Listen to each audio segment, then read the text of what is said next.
Quantum AI రంగాల్లో నైపుణ్యాభివృద్ధి కోసం ఏఐ సమిట్లో ఒప్పందాలు చేసుకుంది ఏపీ సర్కార్. ఐబీఎం సహా 7 కంపెనీలతో బాబు సమక్షంలో ఎంఓయూలు జరిగాయి. ఏపీ శాసనమండలిలో తిరుమల లడ్డు, ఇందాపూర్ డైరీలపై తీవ్ర గందరగోళం జరిగింది. వాయిదా తీర్మానం ఇచ్చి చర్చకు పట్టుబట్టింది వైసీపీ. దేవుళ్లను రాజకీయాల్లోకి లాగటం, అవమానించడాన్ని తేలిగ్గా తీసుకోమన్నారు మంత్రులు.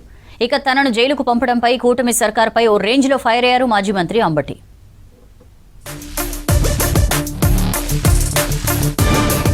ఢిల్లీలో జరుగుతున్న ఇండియా ఏఐ ఇంపాక్ట్ సమ్మిట్ లో పలు ప్రముఖ సంస్థలతో ఒప్పందాలు కుదుర్చుకుంది ఏపీ ప్రభుత్వం. సీఎం చంద్రబాబు సమక్షంలో ఐబీఎం సహా ఇతర కంపెనీలతో ఎంఓయూలు జరిగాయి. క్వాంటమ్ ఏఐ రంగాల్లో నైపుణ్యాభివృద్ధి, మౌలిక వసతులు అభివృద్ధి చేసే దిశగా 7 ఒప్పందాలు కుదిరాయి. క్వాంటమ్ ఏఐలో సెంటర్ ఆఫ్ ఎక్సలెన్స్ ఏర్పాటు చేసేందుకు United nations international computing centre తో ఏపీ ప్రభుత్వం ఒప్పందం కుదుర్చుకుంది. ఇందులో భాగంగా అమరావతి క్వాంటమ్ వ్యాలీలో ఈ ఏడాది చివరి నాటికి ఏఐ క్వాంటమ్ ఎక్సలెన్స్ సెంటర్ ఏర్పాటు చేయనుంది UNIC.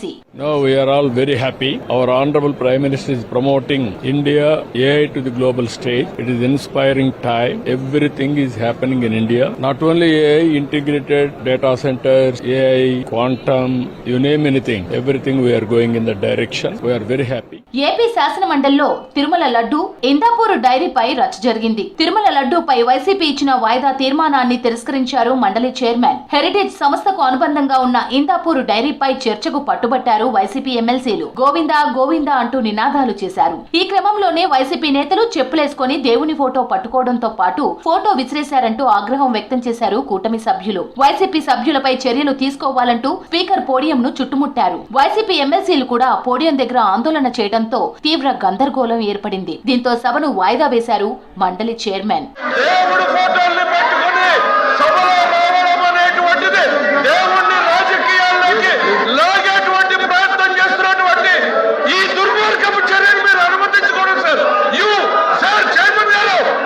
సభలో వైసీపీ సభ్యుల తీరుపై ఫైర్ అయ్యారు మంత్రి పయ్యేవుల కేశవ్. హిందువులను రెచ్చగొట్టేందుకు ప్రయత్నిస్తున్నారని మండిపడ్డారు. హద్దులు దాటి ప్రవర్తించి దేవదేవుడి పట్ల అపచారానికి పాల్పడ్డారని విమర్శించారు. హిందూ దేవతలను అవమానించడమే లక్ష్యంగా వైసీపీ దుష్ట రాజకీయాలు చేస్తుందన్నారు మంత్రి కందుల దుర్గేష్.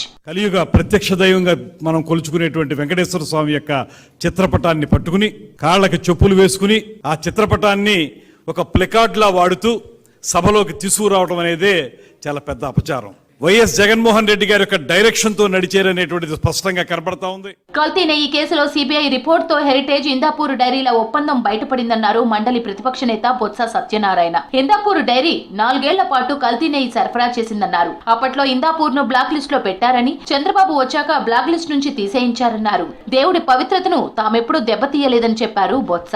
ఇందాపూర్ తో హెరిటేజ్ సంబంధాలపై చర్చ అడిగాం. ఇందాపూర్ కంపెనీ ఒక ప్రైవేట్ కంపెనీ, అలాగే హెరిటేజ్ ఒక ప్రైవేట్ సంస్థ. లడ్డూ ప్రసాదం మీద కొవ్వు ఉందని, జంతు కొవ్వు ఉందని ఎవరు చెప్పారు? మేము చెప్పా లేదు. డేట్ వచ్చి ఈ క్షణమే చర్చించాలని మేము అడుగుతున్నామా? దాని డేట్ అనవసరం అడుగుతున్నాం. కూటమి సర్కార్ కమ్మ కులాన్ని తిట్టానంటూ తాను అన్నని మాటలను అన్నట్లు చిత్రీకరించి కుట్రపూరితంగా వ్యవహరించిందన్నారు మాజీ మంత్రి అంబటి రాంబాబు. ఇటీవల జైలు నుంచి రిలీజ్ అయిన అంబటి తాడేపల్లిలో మాజీ సీఎం జగన్ ను కలిశారు. అసహ్యంగా మాట్లాడితే దాడులు చేస్తారని డిప్యూటీ సీఎం పవన్ అన్నారని, అలా అయితే చంద్రబాబు పవన్ మాట్లాడిన మాటలకు వాళ్ళనేం చెయ్యాలని నిలదీశారు. వీళ్ళందరూ రెచ్చగొట్టారు. మరి మన కమ్మలు తిడుతున్నాడు రాంబాబు. కమ్మ సోదరులు ఆలోచించమని చెప్తున్నా. తిట్టని అంశాలను తిట్టినట్టుగా పెట్టించి నన్ను 18 రోజులు జైల్లో పెట్టడానికి ఇంత కక్కుర్తి పడాలంటే నాకు అర్థం కాలేదు. ఉప ముఖ్యమంత్రి గారు అసహ్యంగా మాట్లాడినందుకు దాడులు జరుగుతున్నాయి అనుకున్నాం. కాసేపు నేను అసహ్యంగా మాట్లాడాను, పొరపాటుని క్షమాపణ చెప్పానే, పశ్చాత్తాపడ్డానే, అయినా దాడులు చేస్తారా? దాడులు చేయటాన్ని సమర్థించావు పవన్ కళ్యాణ్ గారు, తప్పయ్యా. కల్తీ నెయ్యి అంశంపై 1 మెన్ కమిటీ వేసింది ఏపీ సర్కార్. రిటైర్డ్ ఐఏఎస్ దినేష్ కుమార్ తో కమిటీ వేసింది. కల్తీ నెయ్యిపై విచారణ జరిపి 45 రోజుల్లోగా నివేదిక ఇవ్వాలని ఆదేశించింది. టెండర్ ప్రక్రియ, జరిగిన లోటుపాట్లకు సంబంధించి అధ్యయనం చేయనున్నారు దినేష్ కుమార్.